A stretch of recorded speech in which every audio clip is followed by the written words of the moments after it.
Hi my dear students, नमस्ते, good morning, सत श्री अकाल, सलाम वालेकुम। कैसे हैं आप लोग? और आज हम आगे बढ़ने वाले हैं। लास्ट वीडियो में हमने फर्स्ट लाइफ प्रोसेस डिस्कशन शुरू किया था। लाइफ प्रोसेस के बारे में इंफॉर्मेशन ली थी और फर्स्ट को हमने शुरू किया था, दैट इज न्यूट्रिशन। न्यूट्रिशन में हमने ऑटोट्रोफिक वाला पार्ट निपटाया, फोटोसिंथेसिस, और आज हम हेट्रोट्रोपिक वाला पार्ट करने वाले हैं, जिसमें आपको पता है कि हेट्रोट्रोपिक कौन है, जो अपना फूड खुद सिंथेसाइज नहीं कर सकता। फॉर एग्जाम्पल, अगर मेरे अंदर क्लोरोफिल होता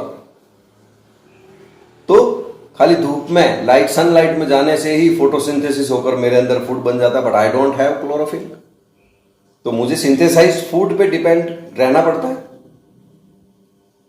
आई take food by synthesise plants, right. तो हम इसी तरह का कुछ आज पार्ट करने वाले हैं, दैट इज हेट्रोट्रोपिक न्यूट्रिशन। तो चलते हैं, देखते हैं कि इसमें क्या क्या बात है। जो मेन इंपॉर्टेंट है बच्चों इसमें आपका, that is human digestive system. और इस साल भी बोर्ड में ह्यूमन डाइजेस्टिव सिस्टम के अच्छे वाले क्वेश्चंस आए थे। तो चलिए समझते हैं heterotrophic nutrition.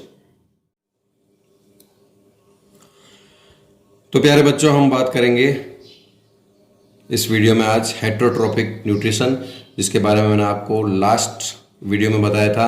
Heterotrophic nutrition is the mode of nutrition in which living beings can't synthesise their food, जो अपना खाद्य पदार्थ खुद संश्लेषण नहीं कर सकते। Heterotrophic nutrition, can't synthesise their food. तो क्या करते हैं? They obtain food from plants, animals and their products. Important बात है कि it is also known as holozoic nutrition. Holozoic nutrition. तो बच्चों, होलोजोइक न्यूट्रिशन मैं यहाँ पे एक शॉर्ट फॉर्म बना रहा हूं, IDAA, इडा, राइट। तो holozoic nutrition is very simple. What is holozoic? Eat food through mouth. Important बात, that is known as ingestion. Ingestion, and then large organic molecules break up into small organic molecule. It is known as digestion. So ingestion followed by digestion. What is digestion? Large molecules of organic food is converted into small organic molecules. It is known as digestion. And then digested food is absorbed by the cell and then utilized. There are two steps, absorption and assimilation or assimilation, right? Because अगर digested food absorb नहीं हुआ तो utilize कैसे होगा? तो both are important. तो क्या बना बच्चों? ingestion, digestion, absorption and then assimilation और एसिमिलेशन। और एक स्टेप और हम आगे बढ़ा सकते हैं, that is egestion, ejection of undigested food, जो कि हम अब अमीबा और ह्यूमन डाइजेस्टिव सिस्टम में देखेंगे। अनडाइजेस्टेड फूड का बॉडी में कोई काम नहीं, उसका बाहर निकालना जरूरी है। That is the last step we can write here, egestion. Egestion, right. जैसे इंजेशन था, आप IN की जगह ई कर दीजिए। तो ingestion, digestion, absorption and assimilation. These are main step of holozoic nutrition. बच्चों, holozoic animals जो होते हैं, there are three kinds of holozoic animals. First herbivorous, second carnivorous and then omnivorous. Herbivorous कौन? Eat only plants or algae. Herbivorous, जिसको हम हिंदी में क्या कहते हैं? शाकाहारी, राइट। हार्बिवरस। अब एग्जाम्पल है आपके cow, horse, rabbits, goat, elephants etcetera.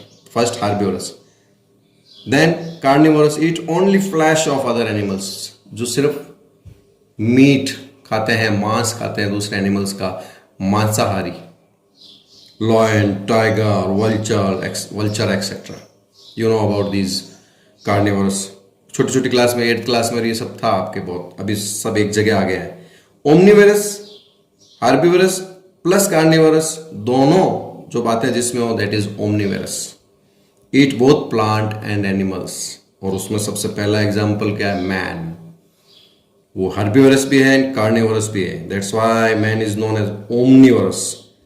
Sparrow, crow, rat, bear, dog etcetera, they all are omnivorous बच्चों। तो these are kinds of holozoic animals. 1 mark का क्वेश्चन आता है। Write the kinds of holozoic animals with 1 example of each. इस तरह का question board में आता है।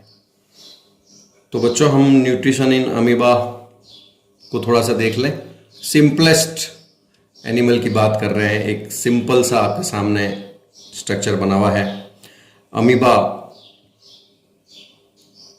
क्या करता है? सबसे पहले इंजेशन। इंजेशन का एक दूसरा नाम और है phagocytosis. Ingestion is followed by digestion, and digestion, after digestion assimilation, and then egestion. तो क्या बना बच्चों इसमें? IDAE, ingestion, digestion, assimilation and egestion. तो यहां पर हम थोड़ा सा अमीबा का फिगर भी देखेंगे। अमीबा कैसे होता है, किस तरह से काम करता है, राइट? तो फिगर से आपको जल्दी समझ में आएगा। देखिए बच्चों, ये होता है amoeba. Amoeba is aquatic protozoans. Fresh water में बॉटम साइड में मिलता है और बहुत सारी वेजिटेबल्स में भी मिलता है। और ये माइक्रोस्कोपिक है बच्चों, हम इसे देख नहीं सकते नेकेड आई से। तो अमीबा इस तरह से स्यूडोपॉड बनाता है, यानी आप जिस तरह से वाटर ड्रॉपलेट आगे बढ़ती है, अभी मैं शो करूँगा मर्क्यूरी की हेल्प से, तो फूड वैक्यूल के को घेरने की कोशिश करते हैं। These are known as pseudopodia. Pseudopodia इस तरह से ये बनते हैं और फूड वैक्यूल को स्यूडोपोडिया चारों तरफ से घेर लेती है। Food particle is surrounded by pseudopodia और ये एक तरह से वैक्यूल बन जाती है, यानी अभी बॉडी के अंदर एंटर नहीं करा है फूड पार्टिकल, लेकिन स्यूडोपोडिया ने इसको अपने चारों तरफ से घेर लिया। It is known as food vacuole and then by digestive enzymes this food particle is digested and then food in liquid form transfer into cytoplasm of that amoeba, and then slowly this food vacuole eject the undigested food from outside the body. So this food vacuole is important and it is formed by the pseudopodia. Very simple bachcho, ingestion, then digestion and then egestion. This is the digestion of holozoic nutrition in amoeba.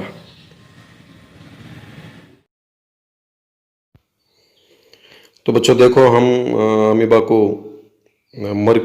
कुछ mercury की help से मैं आपको समझाने की कोशिश कर रहा हूँ। ये जो इसके आउटग्रोथ बाहर आ रहे हैं, जिस डायरेक्शन में जाना होता है उस तरफ अपने साइटोप्लाज्म को एक्सपेंड कर देता है, and they are known as pseudopodia, right? अब कहीं पे भी फूड पार्टिकल दिखेगा तो ये उस अपने स्यूडोपोडिया से फूड पार्टिकल को चारों तरफ से घेरने की कोशिश करेगा। देखो मैं थोड़ा सा मूवमेंट फास्ट कराता हूँ इसका।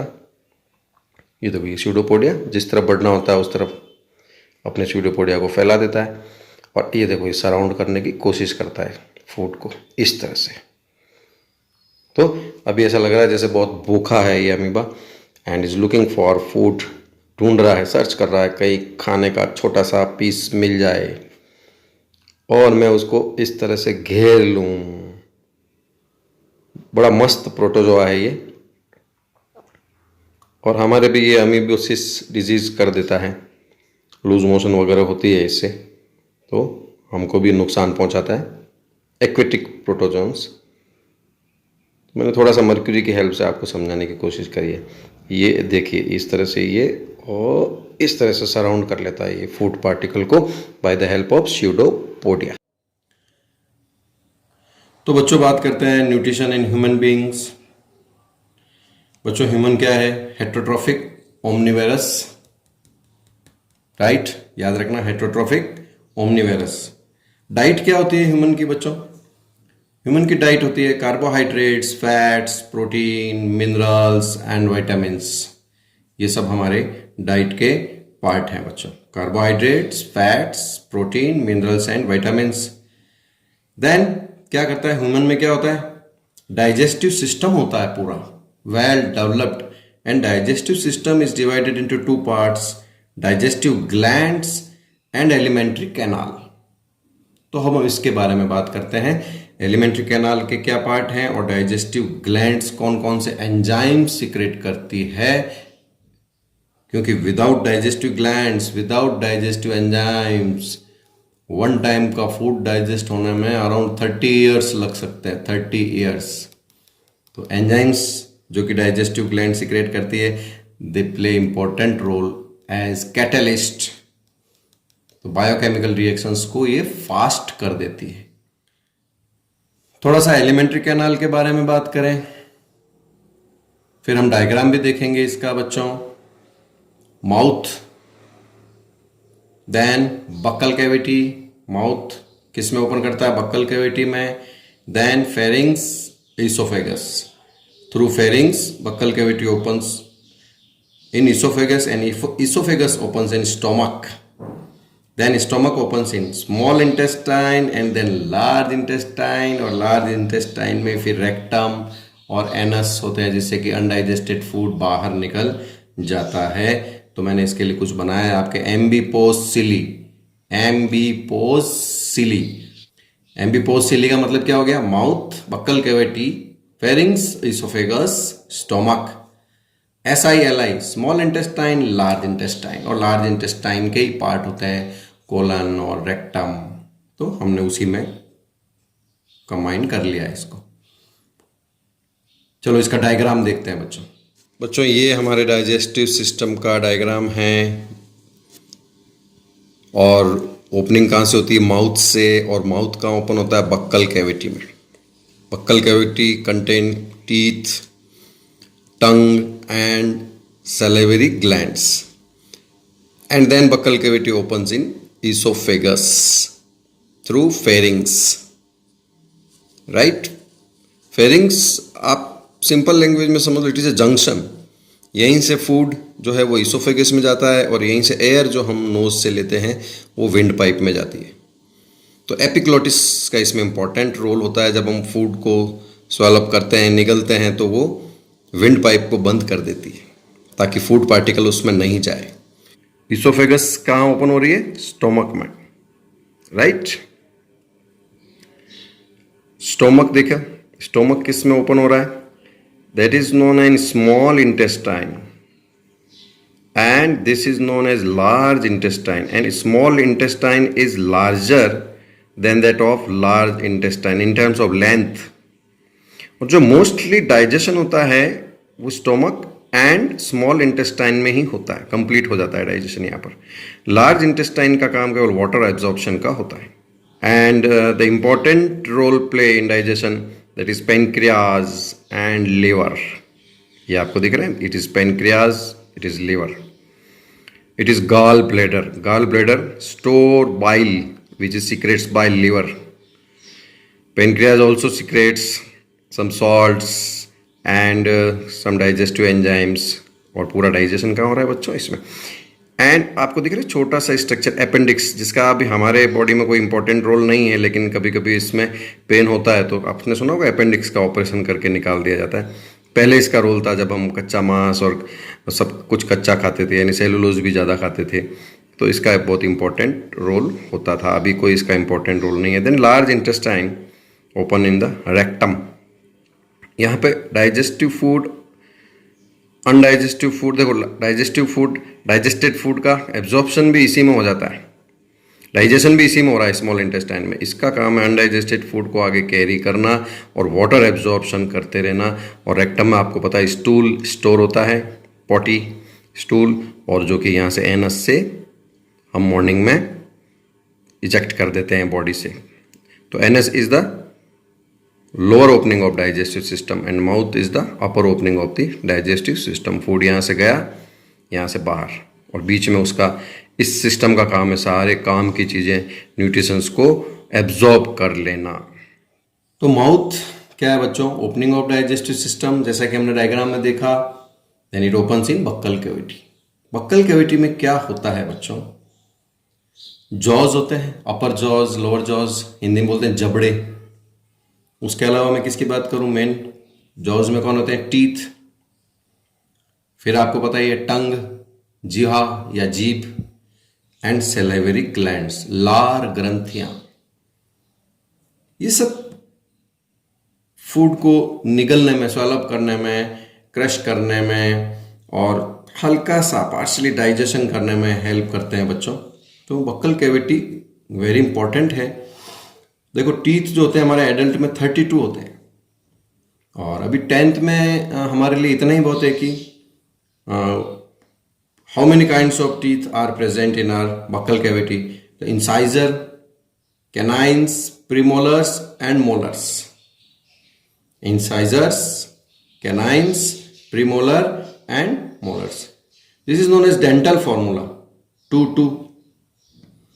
मतलब क्या हो गया, यानी इंसाइजर के 2 टीथ, इंसाइजर अपर जॉज में और 2 लोअर जॉज में, और वो भी मैं जॉज भी हाफ साइड का ले रहा हूं, हाफ साइड का 1-1, यानी कैनाइन 1-1, प्रीमोलर 2-2 एंड मोलर 3-3। ये टोटल कितना हो रहा है, 2, 3, 5, 8 और 8, 16। ये एक साइड का जॉज के बारे में बात करें। Then 16 into 2, 32. You need not to go in this kind of detail in class 10th, but you have to know types of teeth. Incisor cut करने का काम करता है, चीरने फाड़ने का काम करते हैं, ये दोनों इंसाइजर है। Canines and premolar and molar जो टीथ होते हैं वो ग्राइंडर है, आप समझ लो, ये हमारे माउथ के ग्राइंडर, उसको पीसने का काम करते हैं, फूड को चबा चबा के जो हम खाते हैं, आपको पता है डाढ़ वगैरह, हिंदी में ऐसा बोलते हैं डाढ़। ये आगे वाले दांत बहुत नुकीले होते हैं और ये ग्राइंडर होते हैं, प्रीमोलर एंड मोलर। देन टंग का रोल आपको पता है, helps in ingestion of food, right. Saliva को मिक्स करने में भी हेल्प करती है, और टेस्ट हमको फूड का कौन देती है, टंग। टेस्ट बर्ड्स होते हैं टंग्स पे। आपको पता है कि जब हम मेडिसिन लेते हैं कोई कड़वी, तो जीभ के लास्ट वाले पार्ट में, है ना, तो क्या होता है, कड़वापन हमको फील होता है। तो उसमें अलग अलग रीजंस बने हुए होते हैं टेस्ट के। सलाइवरी ग्लैंड्स के 3 पेयर्स हमारे बक्कल कैविटी में है बच्चों, और उसका मेन काम है secret saliva. Saliva contain water, salts, mucin, lysozyme and ptyalin. थोड़ा सा डाइजेशन की बात कर रहा था बक्कल कैविटी में, तो स्टार्च एंड ग्लाइकोजन को टाइलिन क्या करता है, माल्टोज में कन्वर्ट करता है। लाइसोजाइम है वो आपको बैक्टीरिया को किल करता है। Very important role of saliva, kills bacteria. Then अब हमारा फूड आगे बढ़ना शुरू हो रहा है mouth to buccal cavity. Buccal cavity से कहां जाएगा, फेरिंग्स में। फेरिंग्स आप क्या करना, आज कांच के सामने जाना और पूरा मुंह को फाड़ना अपना, तो आपको एक विलाई टाइप स्ट्रक्चर नीचे लटकता हुआ दिखेगा, that is known as epiglottis. Because pharynx junction है जहां से फूड और एयर पार्टिकल अलग अलग डायरेक्शन में जाएंगे, और उसमें इंपॉर्टेंट रोल प्ले कौन करता है, एपिग्लोटिस। जब हम फूड को स्वेलअप करते हैं, निगलते हैं, तो एपिग्लोटिस विंड पाइप को क्लोज कर देता है ताकि फूड पार्टिकल विंड पाइप में नहीं जाए। आप लापरवाही करते हैं कभी कभी खाना खाते हुए, तो कुछ पार्टिकल हल्का सा भी विंड पाइप में जाता है तो बहुत जोर की खांसी आती है। This is the important role of epiglottis. Pharynx से ट्रांसफर होता हुआ फूड कहाँ जाता है बच्चों, ईसोफेगस में, and there is no digestion occurs in oesophagus. कोई डाइजेशन नहीं होता, केवल एक, आप समझ लो, एक पाइप है जो कि ज्वाइंट कर रहा है बक्कल कैविटी को स्टोमक से, बक्कल कैविटी को स्टोमक से ज्वाइन कर रहा है बच्चों। तो बक्कल कैविटी, फेरिंग्स, ईसोफेगस, और ईसोफेगस से ही शुरू हो जाता है आपका पेरिस्टेलिक मूवमेंट। आई रिपीट, इस साल के बोर्ड के क्वेश्चन आया हुआ है, पेरिस्टेलिक मूवमेंट। फूड किस तरह से मूवमेंट करता है एलिमेंट्री कैनाल में, तो peristaltic movement is the contraction and expansion. Contraction and expansion होता रहता है कंटिन्यू, ईसोफेगस से ही शुरू हो जाता है और उससे फूड आगे बढ़ता रहता है। तो अब हमारा फूड स्टोमक तक पहुंच चुका है, तो क्यों नहीं अब हम स्टोमक की बात कर लेते हैं बच्चों। क्या होता है स्टोमक, जे शेप्ड अभी हमने स्ट्रक्चर में देखा, और सी शेप भी बोल सकते हैं।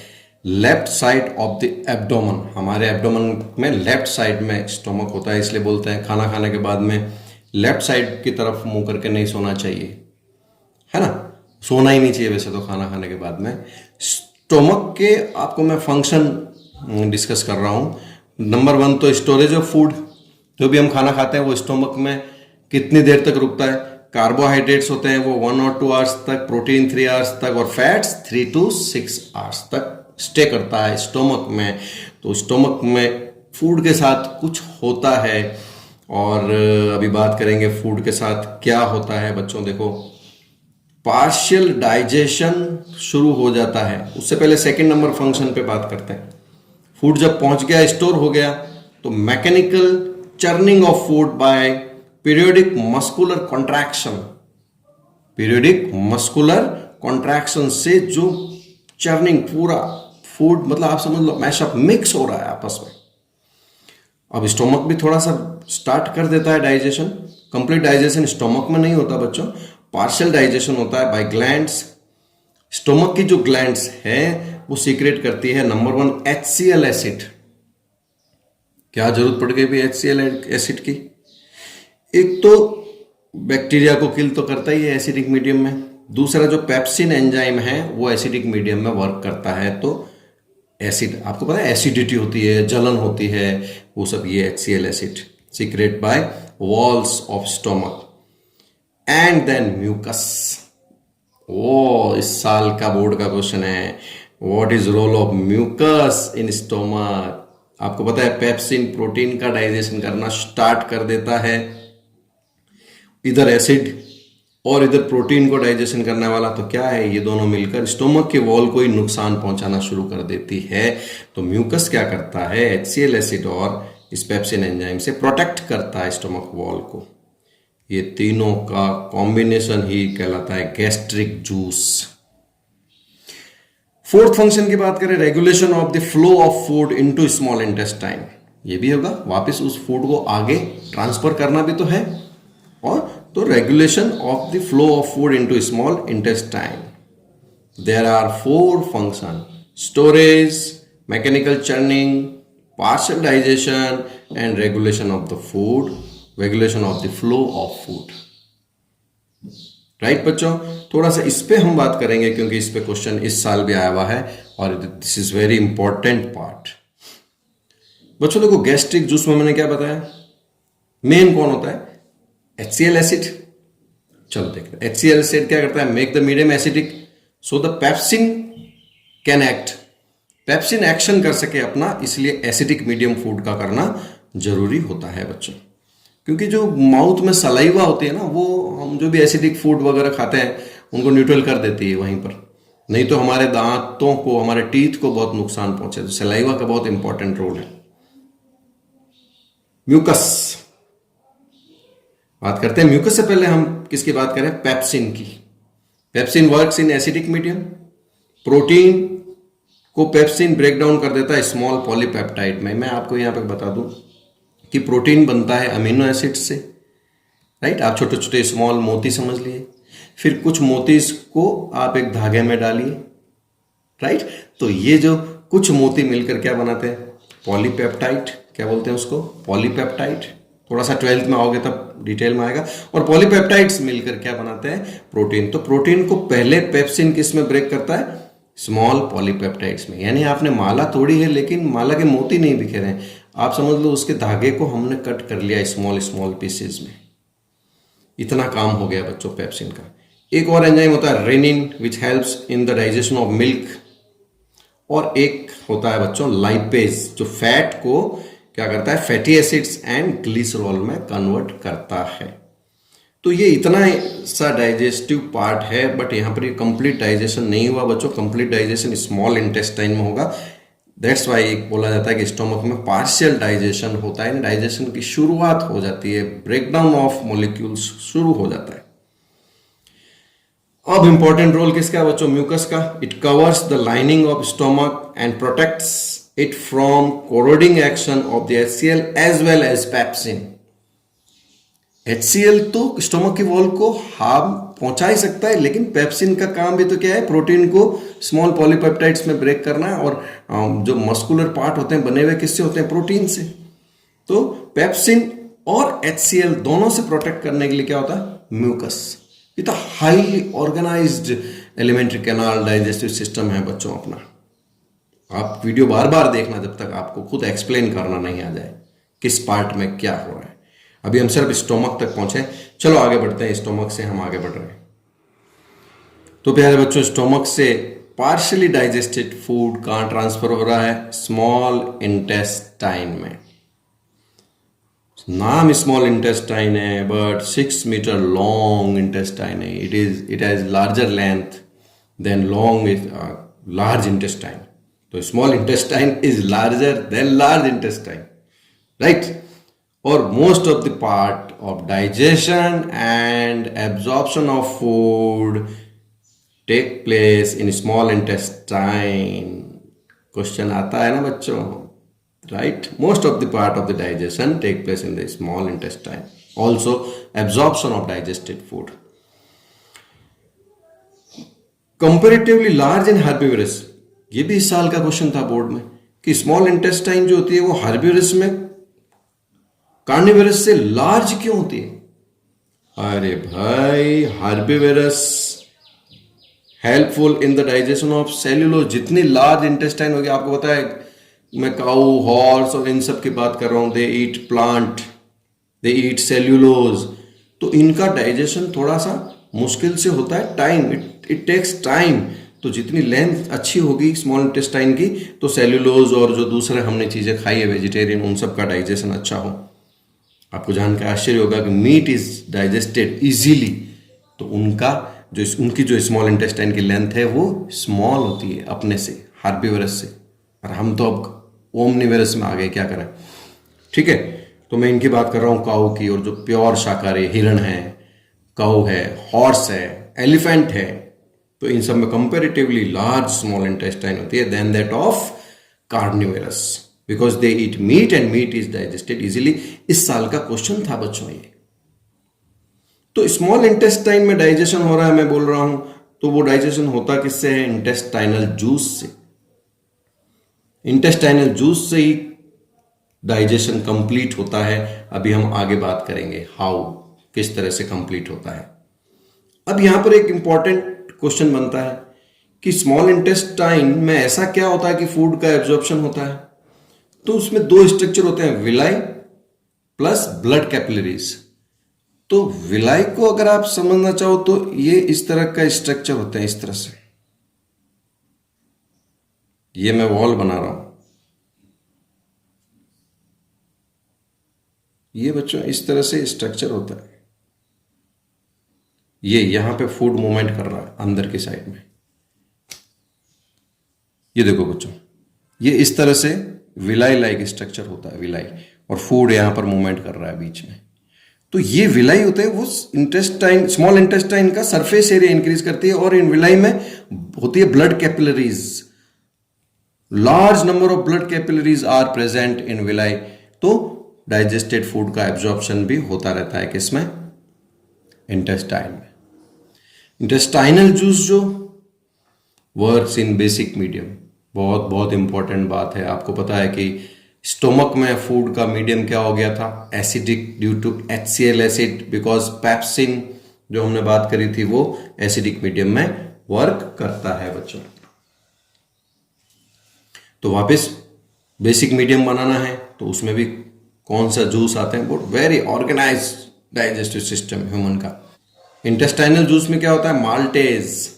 अब देखो नाम से फंक्शन, एज जिसके पीछे लगता है वो सारे एंजाइम है। एज क्या लग रहा है? एज, maltase, sucrase, lactase, nuclease. Function easily याद हो जाएगा। माल्टेज क्या करता है? माल्टोज को ग्लूकोज में कन्वर्ट करता है।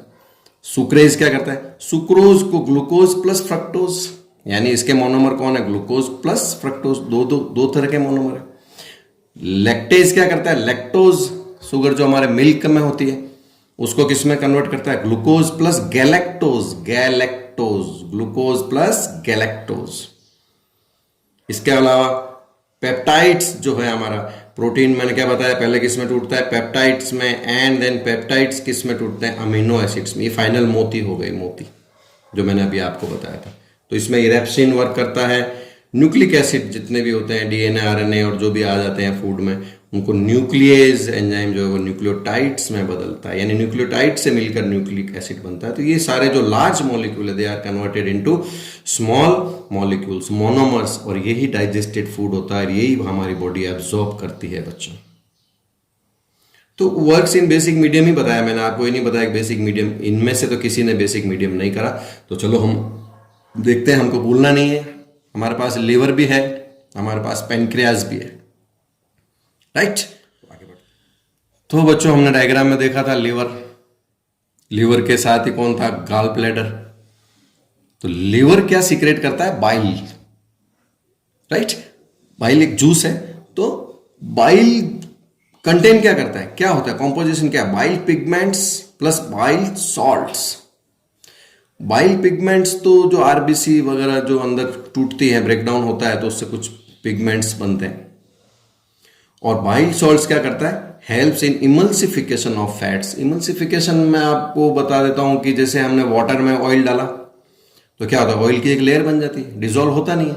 लेकिन अगर हम उसको जोर जोर से हिलाएं, जोर से अच्छे से शेक करें, तो क्या होता है, ऑयल जो होता है वो स्मॉल स्मॉल पार्टिकल्स में कन्वर्ट हो जाता है और स्प्रेड पूरे में फैल जाता है, डिस्ट्रीब्यूटेड हो जाता है पूरे वाटर में। उसको क्या बोलते हैं, इमल्सिफिकेशन। तो बाइल सॉल्ट्स इसमें हेल्प करते हैं। यानी जो आपका बाइल है वो किसी तरह का डाइजेशन में कोई हेल्प नहीं कर रहा है, राइट। पेनक्रियास से क्या निकलती है, पेनक्रियाटिक डक्ट। पेनक्रियाटिक डक्ट में ही कौन आती है बच्चों, बाइल जूस इसी के अंदर, यानी ये जो डक्ट आती है ये भी पेनक्रियाटिक डक्ट में। फिर एक कॉमन डक्ट कहां ओपन हो रही है, स्मॉल इंटेस्टाइन में। Liver, gall bladder, bile, pancreatic duct. तो ये बाइल डक्ट और पेनक्रियाटिक डक्ट यहाँ पे मैच एक कॉमन डक्ट बनाकर स्मॉल इंटेस्टाइन में ओपन हो जाती है।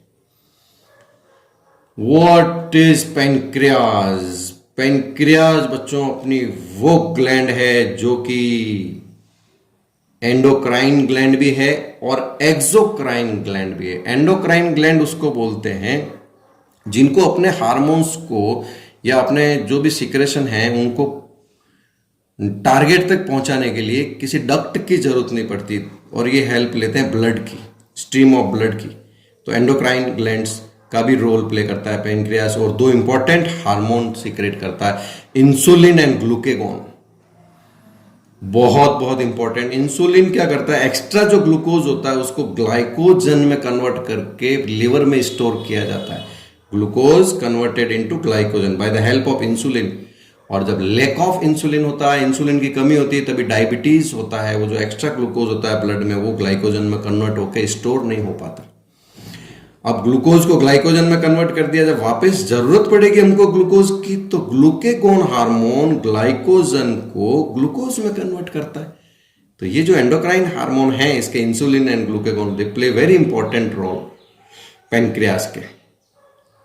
अब जो एक्सोक्राइन है, यानी जो डक्ट की हेल्प से अपने टारगेट तक पहुंचते हैं, वो ग्लैंड्स होती है एक्सोक्राइन। तो pancreas play role both as endocrine gland and exocrine. Exocrine में क्या जा रही है, इसकी डक्ट।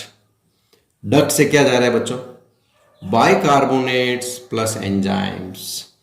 बाइकार्बोनेट का हेल्प क्या काम है बच्चों, it converts acidic medium into basic medium. बताया था स्मॉल इंटेस्टाइन में डाइजेशन के लिए कौन सा मीडियम चाहिए, बेसिक मीडियम, और वो कौन काम करता है, बाइकार्बोनेट्स।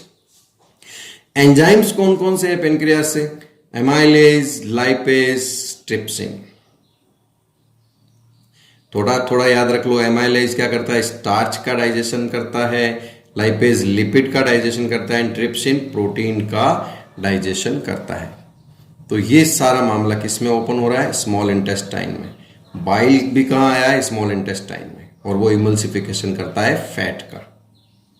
तो आप इसे ड्रॉ करेंगे अच्छे से तो आपको समझ में आएगा, और डायग्राम भी साथ साथ में देखते रहे। इंसुलिन और ग्लूकेगॉन को नहीं भूलना है अपने को, they play very important role बच्चों।